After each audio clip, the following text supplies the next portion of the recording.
During the day, Alex Becker is Florida's most diced orange eating champion, but by night he calls the crypto market with reasonable accuracy. Let's just say enough accuracy to have me continue to milk his name for YouTube view. But recently, he has made a mistake. And no, it's not this sentence that actually came out of his mouth. Toronto could have a really big place in the future of ecosystems. But it does have to do with him being a little fast and loose with details, which doesn't normally matter in these circumstances. This time, the detail is critical. One that undermines his entire investment thesis and when the market's going to return. Now, I am also super fast and super loose with details. And this detail would have gone way over my head unless I'd made this video a couple of months ago surgically analyzing this exact thesis. So if you're following Alex Becker for alpha or crypto advice, you need to make sure you're aware of exactly what's going on. So hit that like button below for me and let's crack open this investigation together. So there's about 1 million other people out there like me and you who follow Alex Becker for his crypto advice. Specifically, we all want to know two things. One, exactly what tokens should we be investing in? And two, when should we be investing in those tokens? Mastering these skills are pretty valuable. In fact, they can make you a billionaire in a year if you could master these two things. So it's pretty clear why people like you and me turn to Alex Becker for help. Because Alex is normally fantastic at identifying what we should be putting our money into. He spends a lot of his time breaking down these crypto projects, talking to founders, and coming up with gems like Altura. But the when to invest in these is difficult. And funny enough, far more important. For example, if you invested in Altura when Becker first founded, you would have a clean 10x on your money, turning say your $10,000 into $100,000 in just 3 weeks. But if you were late to the party and invested your $10,000 at the back end of those 3 weeks, you'd have just $500 left now. Okay, so this is pretty straightforward, but where is our shredded friend Alex Becker mistaken? Well, right now we're in a very clear bear market cycle. Tokens are bleeding millions of dollars daily. Billion-dollar, really well-respected top 5 cryptos and other protocols are crashing to zero. And services like Celsius are being caught over-leveraged and actually freezing people's assets. So what does Alex Becker say in terms of when we should be buying tokens? Well, Becker says we should be buying right now, like literally today. But obviously we don't want to be a silly goose and ape all of our money in at once. Alex Becker has been saying all over his Twitter, all over his YouTube to be dollar cost averaging your money in. While those that DCA at 20K are probably missing the bottom, they will probably be pretty good long term. It's those that don't take action due to FOMO or loss of any kind that lose it all. Basically, he says if you believe in crypto over the long term, which he does, and you believe it's going to get back to all-time highs, it's a fantastic time to buy. Because although it's not necessarily the bottom, definitely not the top of the market. And we can still get a clean 5 to 10x if we're patient pandit. But in saying this, Becker keeps saying that we're 30 to 60% away from the bottom of the market. He says big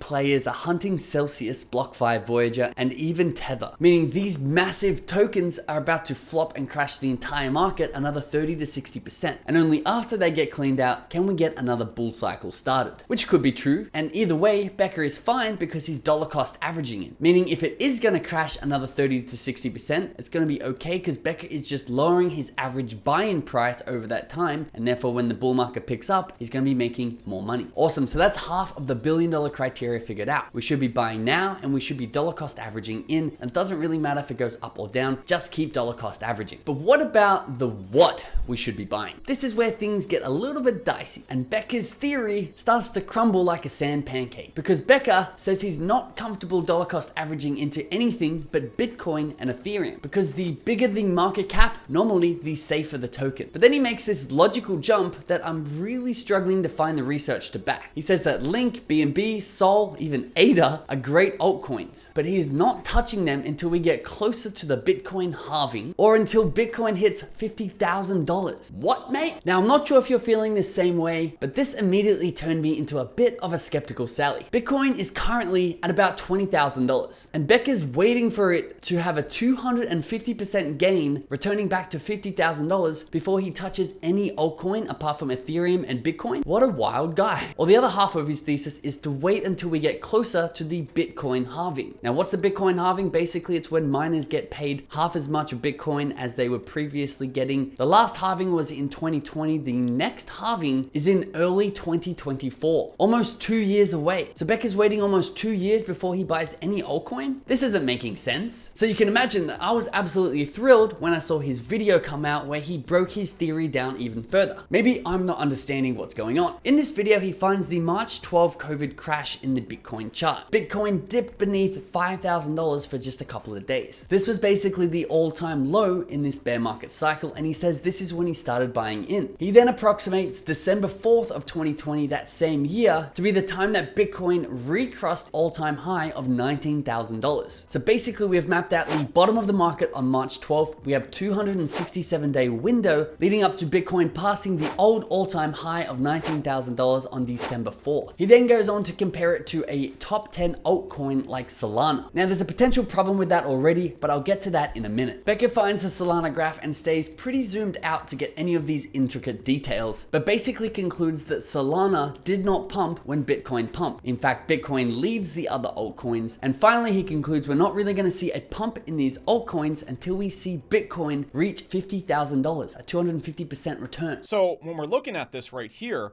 you need to understand that these altcoins and these smaller coins, they're not going to really start moving until we see a $50,000 Bitcoin. Now, here's the problem with that if you don't see it already. Of course, Becker was way too zoomed out on the Solana graph to see any of these details. Because if we do zoom in, we'll see that Solana did bounce inside this time frame. In fact, it wasn't a small bounce at all. Solana had a clean 5x from an 80 cents token on March 12th all the way past $4.50 in September of 2020. It then did proceed to drop as Bitcoin started to climb. But this would lead us to conclude that Solana actually front ran Bitcoin and not the other way around, right? Well, of course, there's a bigger problem anyway. Back in 2020, Solana wasn't a top 10 coin. In fact, it was pretty much brand new because it wasn't even a top 100 coin. It ranked about 150 on the CoinMarketCap chart. So we can't really compare it to the Polkadots, the Polygons, and the Cosmoses of today. At the time, you could think of this more like an alluvium in terms of market cap and ranking. Okay, so let's actually find some coins we can prove or disprove Becker's thesis with. Well, here are the top 10 coins from the bottom of the last bear market on March 12th, 2020, thanks to the Wayback Machine. We have Bitcoin, Ethereum, Ripple, Tether, Bitcoin Cash, Litecoin, Bitcoin SV, a very interesting coin from Craig Wright, but beyond the scope of this video, EOS, Binance Coin, and Tezos. Now these are basically the Polygons and the Polkadots of today. Other top 10 cryptos that supposedly, according to Becker, were front run by Bitcoin, and he would wait for Bitcoin to 2.5x before even touching these. Well, here are these top 10 tokens in chart form overlaid to one another. We substituted Solana for Tether because obviously Tether is just a flat line, and may we pray that continue. And this is where you come in. Welcome. You get to pick a color. Which colored line on this graph is Bitcoin? Actually take a guess for me. Fun little exercise from home. If you're using Becker's thesis, you probably want to look for the coin that seems to be front running the other top 10 altcoin. I mean, for fun, I made this graph, which is basically what you'd expect to see if you had a coin like Bitcoin leading the rest of the coin. But in reality, the graph looks more like this, and I bet you can't tell which one Bitcoin is. Well, it's the dark blue one. And although yes, it is near the top, it doesn't seem to be front running anything, and especially you don't seem to get a 2.5x on that token before other tokens are moving. Now there's a lot of nuances in this thought process which we're not including in this video, but subscribe below because we will have an update. But you would think if Bitcoin really did front run every other crypto token, you would see it in a graph like this one. This is the Bitcoin dominance chart, where the market cap of Bitcoin is given as a percentage of the overall market cap of every single cryptocurrency. During our window of time between March 12th, the day after my mom's birthday, and December 4, Jay-Z's birthday, you would expect the dominance of Bitcoin to skyrocket if it was front running, because it would move up in value and everything else would be staying the same or going down, therefore giving Bitcoin a bigger percentage of the market. Well, let's have a look at the details. On March 12th, it was 66% of the total market. On December 12th, it was about 64% of the total market, a 2% drop. And you can see between this time, Bitcoin wasn't front running at all. In fact, it was actually losing ground to the other smaller market cap. I really respect Alex Becker and I like the way he thinks. I've been following him since his Shopify days, so I'm interested to see how his thesis develops or if I'm missing some details. If you want to join the conversation, jump into our Discord, link in the description below. We'd love to talk to you there. Thanks so much for watching. I'll see you in the next one.